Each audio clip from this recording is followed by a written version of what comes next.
स्वतंत्रता दिवस पर मैं आप सभी से ये कहना चाहूँगा कि देश सरकारें से नहीं बनती हैं, देश हम सब से बनता है। हमारे देश में एक से एक बड़े बड़े फ्रीडम फाइटर्स हुए हैं जिन्होंने इस रक्त से जो है इस ज़मीन को सींचा है, इस मिट्टी को सींचा है, जहाँ पर हर 100 किलोमीटर के बाद में बोली, भाषा सब कुछ बदलते जाती है।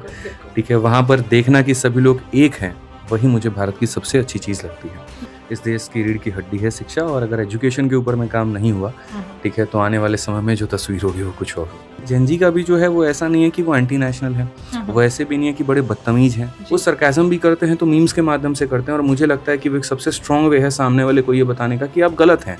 जब हमारे शिक्षा मंत्री ने भी आकर के कहा भी झारखंड के ऊपर में कि नहीं, जो वो जेनजी आंदोलन कर रहे हैं वो सही कर रहे हैं, तो आने वाले समय में जेनजी जो है भारत की एक नई पहचान बनाएगा, ये मैं आपसे कह रहा हूँ। मैं आपसे जानना चाहती हूँ कि ऐसी कौन सी खास बात है जो हमें भारतीय होने पर सबसे ज़्यादा गौरवान्वित करती है? अगर हम बात करें, सबसे पहले तो हमारे देश में एक से एक बड़े बड़े फ्रीडम फाइटर्स हुए हैं जिन्होंने इस रक्त से जो है इस ज़मीन को सींचा है, इस मिट्टी को सींचा है।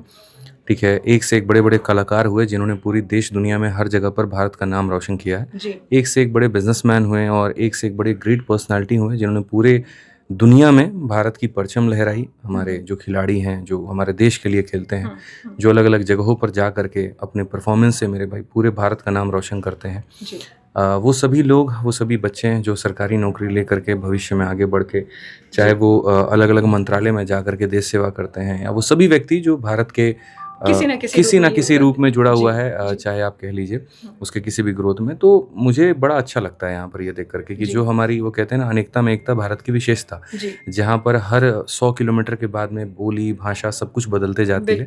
ठीक है, वहाँ पर देखना कि सभी लोग एक हैं, वही मुझे भारत की सबसे अच्छी चीज़ लगती है। और सबसे बड़ी बात यहाँ पर यह भी मुझे लगता है कि आप कहाँ से आते हैं ये मायने नहीं रखता, आप कहाँ जाना चाहते हैं ये बहुत ज़रूरी हो जाता है। और इस देश में यहाँ पर आपको इस चीज़ के लिए पूरा मौका मिलता है। मैं हमेशा ये बात कहता हूँ, जो पहले आपने कर रखा है उसके ऊपर में गर्व मत करिए कि आपका इतिहास क्या था, आपका क्या था। आप अगर गर्व करना चाहते हैं या दुनिया को बताना चाहते हैं, तो आप आज के भारत पर काम करिए कि आने वाले समय में जब दुनिया याद रखे तो आपने इस देश के लिए क्या किया। स्वतंत्रता दिवस पर मैं आप सभी से ये कहना चाहूँगा कि देश सरकारें से नहीं बनती हैं, देश हम सब से बनता है। तो उसके ऊपर में अगर हम काम करें तो शायद ये देश का जो रूपरेखा है, जो चीज़ें हैं, वो और खूबसूरत नजर आएंगी। ठीक है, आप एक शिक्षक के रूप में, एक शिक्षक की भूमिका के रूप में देश को किस ओर ले जाने की ख्वाहिश रखते हैं, या क्या आपका एक सपना है कि देश अब शिक्षा के माध्यम से जा सकता है? जैसे मैंने आपको कहा कि हम कहाँ से आते हैं ये मायने नहीं रखता, कहाँ जाते हैं ये मायने रखता है। तो उसी तरह से जैसे मुझे ये पता है कि एक सरकारी नौकरी सिर्फ एक व्यक्ति का जीवन नहीं बदलती है, वो 3 पीढ़ियों का जीवन बदल देती है। आपकी पिछली पीढ़ी, ये पीढ़ी और आने वाली पीढ़ी।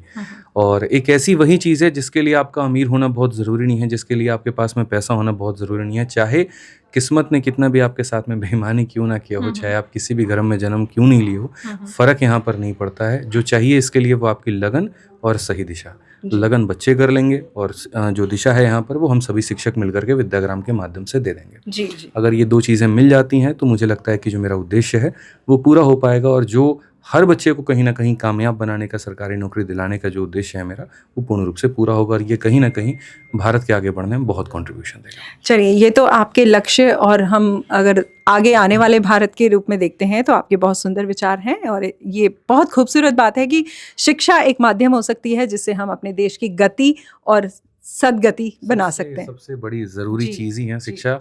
इस देश की रीढ़ की हड्डी है शिक्षा, और अगर एजुकेशन के ऊपर में काम नहीं हुआ, ठीक है, तो आने वाले समय में जो तस्वीर होगी वो कुछ और होगी। बेशक बेशक। इसके परे अगर हम बात करें तो विद्याग्राम के हमारे इतने बड़े परिवार में तो यहाँ पर बड़ा सकारात्मक माहौल देखने को मिला कि सब अपने अपने काम को लेकर बड़ा स्वतंत्र हैं। तो आप अपने एम्प्लॉयज़ को, या जो भी आपके साथ काम करते हैं, उनकी संस्कृति भी अब अलग बताई जाती है, तो उनमें पाश्चात्यकरण ज़्यादा हो गया है। तो क्या आप मानते हैं कि ऐसा हो रहा है, जेन ज़ी जो आने वाले हमारा भारत है वो अलग दिशा में जा रहा है, हमारी संस्कृति को क्या धकेल रहा है या उसको प्रगतिशील बना रहा है? देखिए, वो डिपेंड करता है आपके सोच के ऊपर में, थॉट के ऊपर में, कि आप चीज़ों को लेकर के कैसे चलते हो। किसी भी व्यक्ति के किसी भी बात को कहने के तरीके अलग हैं। तो वही बात है, जेनजी का भी जो है वो ऐसा नहीं है कि वो एंटी नेशनल है, वो ऐसे भी नहीं है कि बड़े बदतमीज हैं, उनको यहाँ पर सही तरीका नहीं है बात करने का। हर किसी का एक अपना वे है, और देखिए ये होता है समय के दौरान, यहाँ पर चीज़ें, कल्चर बदलती हैं। तो आज जेनजी की बहुत सारी चीज़ें ऐसी हैं जहाँ पर वो बड़ा प्यारा तरीका ढूंढते हैं। वो सरकाज़म भी करते हैं तो मीम्स के माध्यम से करते हैं, और मुझे लगता है कि वो एक सबसे स्ट्रॉन्ग वे है सामने वाले को ये बताने का कि आप गलत हैं। ठीक है। दूसरी बात, अगर हम बात करें प्रगति को लेकर के, तो अगर आप उनको सही दिशा दें, अगर आप उनको सही तरीके से गाइड करें, चाहे वो सरकार हो या पेरेंट्स हो या फिर बाकी लोग भी हों, तो मैं जानता हूँ यहाँ पर कि इनके अंदर इतनी पोटेंशियल है कि ये भारत को दूसरे लेवल पर लेकर के जा सकते हैं। इनको अगर सही एप्लीकेशंस मिले, इनको अंदर में सही स्किल्स मिले, सही गाइडेंस मिले, तो आने वाले समय में जेनजी जो है भारत की एक नई पहचान बनाएगा, ये मैं आपसे कहता हूँ। अभी देश में बड़ा ज्वलन चल रहा है शिक्षा के लिए, जो प्रोटेस्ट हो रहे हैं, इसमें मेन लीड एक तरह से जेनजी कर रही है। तो ये कह सकते हैं उनकी बेबाकी है, लेकिन देश को एक सद्गति देने की सकारात्मक दिशा की ओर वो ले जा रहे हैं। तो क्या ऐसा मान सकते हैं कि हम लोग जो पिछले रहे हैं, मिलेनियंस रहे हैं या उससे पहले के रहे हैं, उन्होंने कुछ खास प्रयास नहीं किए?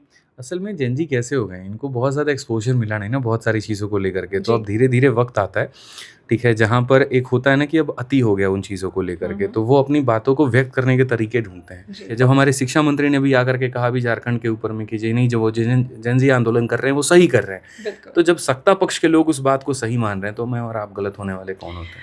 आपके माध्यम से हम आने वाले लोगों को इस स्वतंत्रता दिवस के रूप में आप ऐसा क्या संदेश देंगे कि वो आगे प्रगतिशील हमारे देश को बना सके? और आपकी ओर से मैं चाहूँगी कि विद्याग्राम के परिवार और बाकी हमारे जितने भी स्टूडेंट ऑनलाइन जुड़ते हैं, उन सबको आप स्वतंत्रता का एक संदेश जरूर दें।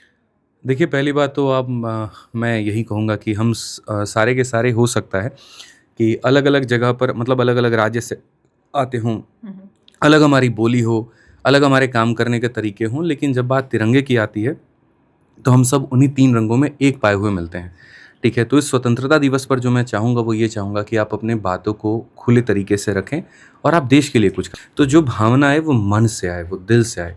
तो अगर प्रण ले रहे हैं यहाँ पर, तो सच में ये प्रण ले कि इस बार जो है मैं ये प्रण लेता हूँ या लेती हूँ कि मैं अपने देश के लिए ये करूँगी, और उसके लिए आप लग जाएँ। वहीं असल में देश सेवा होगी, वहीं असल में आपका कर्तव्य होगा।